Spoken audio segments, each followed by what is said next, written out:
Halo semuanya, selamat datang. Kadang-kadang kalau dengar ada aturan pendidikan baru, rasanya kok pusing duluan ya, rumit gitu. Nah, tenang aja, hari ini kita bakal bedah bareng-bareng peraturan baru dari Kemendikbud untuk tahun 2026. Tujuannya satu, biar kita semua paham intinya dengan gampang dan jelas. Jadi, ada peraturan baru nih yang penting banget, namanya Permendikdasmen nomor 1 tahun 2026.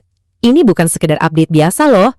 Aturan ini dirancang untuk benar-benar mengubah cara kita melihat proses belajar dan mengajar di Indonesia. Biar gampang kita urutkan ya, kita akan lihat dalam 5 bagian utama. Pertama, kenapa sih aturannya harus ganti? Terus, apa 3 prinsip intinya? Lalu kita bedah 3 tahapannya, perencanaan, pelaksanaan di kelas, sampai cara penilaian yang baru. Oke, kita mulai dari yang paling dasar dulu.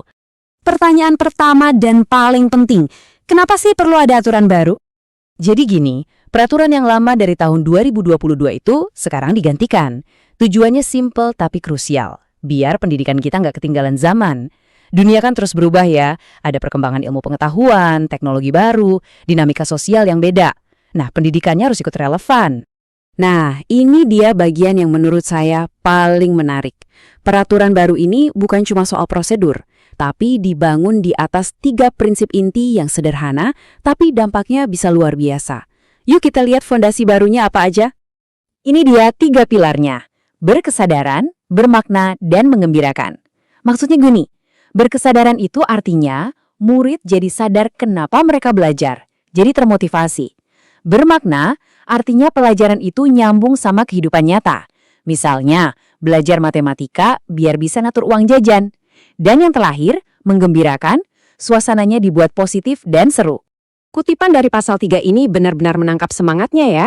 Pembelajaran itu harus holistik, harus seimbang, dan yang paling penting, didasari rasa saling menghormati. Keren banget kan? Pertanyaannya sekarang, gimana cara mewujudkan ide-ide keren ini di kelas?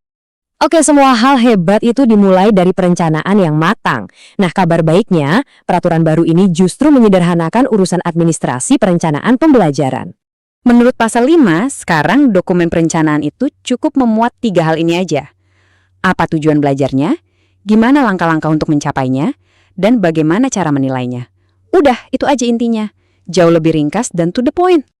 Oke, dari rencana di atas kertas, sekarang kita masuk ke aksinya di dalam kelas. Disinilah prinsip-prinsip tadi benar-benar diuji dan dihidupkan. Seperti apa sih suasana kelas yang diharapkan? Pasal 9 ini seolah-olah ngasih kita resep buat bikin kelas impian. Bayangin deh, kelas yang interaktif, penuh inspirasi, dan pastinya seru.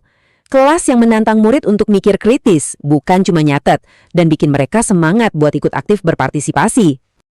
Peran pendidik atau guru juga diperjelas, jadi ada 3 fokus utama. Pertama, jadi teladan, contoh yang baik. Kedua, jadi pendamping atau mentor yang siap ngasih dukungan.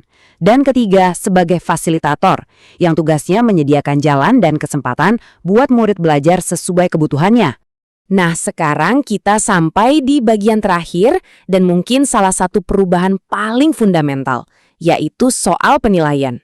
Ini bukan lagi soal angka di rapor aja. Di sini ada pergeseran besar. Fokus penilaian itu sekarang ada pada refleksi. Jadi guru diajak untuk berkaca, merefleksikan proses perencanaan dan cara mengajarnya sendiri. Dan ini wajib dilakukan minimal sekali tiap semester. Tujuannya buat perbaikan terus-menerus.